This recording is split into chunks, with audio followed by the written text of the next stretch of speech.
By the way, good news What you got? for Billy Napier. Maybe not good news for Florida fans. So Florida's athletic director, Scott Strickland, announced on Thursday that they are sticking with Billy Napier as head coach. And apparently some of the stuff that's come out, Pete Thamel was one of the people that reported this, but that, the buyout would be significant, but also that there's a ton of money, NIL money, tied to freshmen and sophomores as the reasoning, and they're pretty optimistic about those two classes, and so they don't want to have to lose on. I think it's 70% tied to those freshmen and sophomore.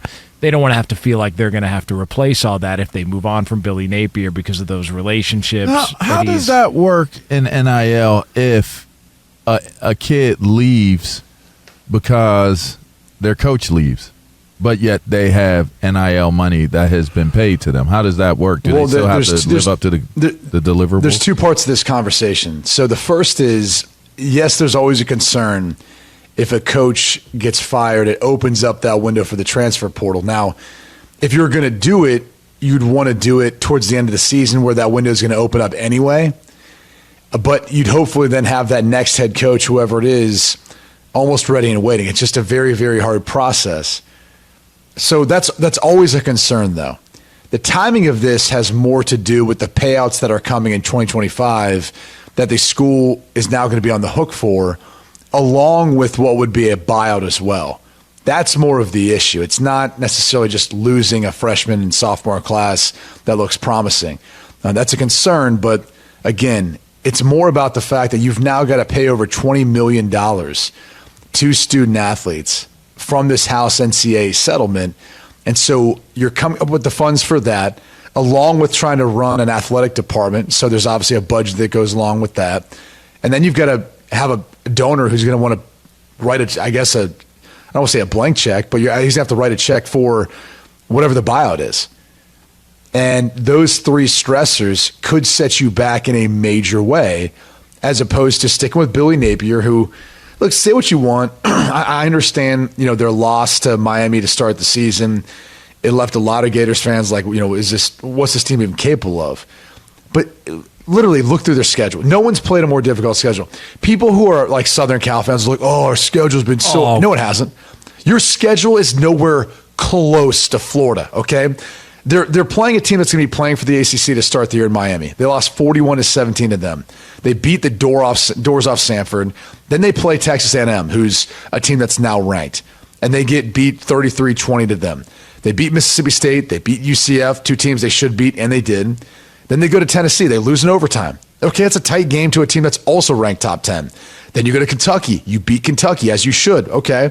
Now you're playing one of the top teams, number 3 overall in Georgia. They lose to them, but it was a tight game for a while, in particular in the first half. Here's the difficult part for Strickland coming out and saying this is they still have to play at Texas this week. Then they play LSU the following week. Then they play Ole Miss the next week. Then a rivalry game versus Florida State. So if we're being realistic, this team's not going to be bowl eligible. They're probably going to win one more game the rest of the season. Now, if they do win a couple of games and they get to a bowl game with this schedule at this point in time in Billy Napier's tenure, given that they, Mertz ended up moving on from him, DJ Lagway got hurt last game, but he looks very promising for them at the quarterback spot for the future. If they're just able to win 2 games the rest of the way, that is a monumental victory for Gators fans. And I know they don't want to hear it, but that is the truth, given the daunting schedule that they have played. What is that? 1, 2, 3, 4, 5, 6, 7 teams that have been ranked? It's ridiculous, the schedule they've had to play this year. And I would have thought that it would have been ridiculous if they had lost to like Georgia Tech first in Ireland or something to that effect, or then ended up losing to Miami at some point during the season. Their November schedule might be the most difficult I've ever seen. Y'all not following me. Like they're who played Georgia Tech for the first game of the season this year? Oh, it'll be Florida State. It's Florida State? FSU. Oh, okay. Because I thought that Florida State was sticking with Billy Napier. Why? But who's the head coach of Florida State then? Mike Norvell. Mike Norvell, that's why are you right. bringing that up? I don't know. I was just looking at my rundown, and I was like, college football, we're going to lead off the show with FSU sticking with Billy Napier.